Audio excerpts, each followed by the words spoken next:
friends, how are you? We are back with the new video. I am Anmol Upadhyay, and in today's video we will talk about the results of BSc Part 1 session 2018 and 21 and the CBSE result of class 10th 2020. So in this video you will get the date of the result on which the result will be declared. So firstly, if we talk about for the BSc Part 1 session 2018 and 21, the result will be declared tomorrow, that is 8th of July.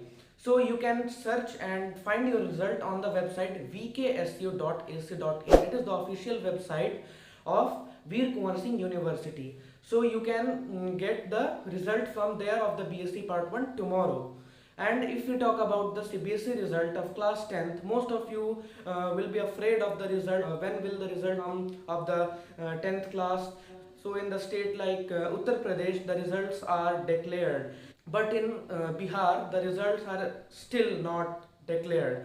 So in Bihar, the results of class 10th will be declared between July 10th and 12th. And between these dates, the result will be uploaded.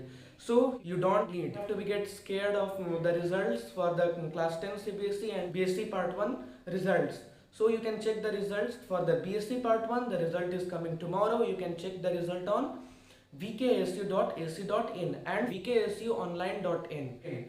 And for the class 10, the only official website is given that cbsc.nic.in. These are only website where you can get access to the result of the class 10 CBSE board. So you don't need to get worry. I have already provided you the link of the BSc Part 1 and the class 10 CBSE board. Here you can get the results easily without typing any letter or alphabet. Just click on the link and you can access to the results. Hope you like this video. So do share and subscribe.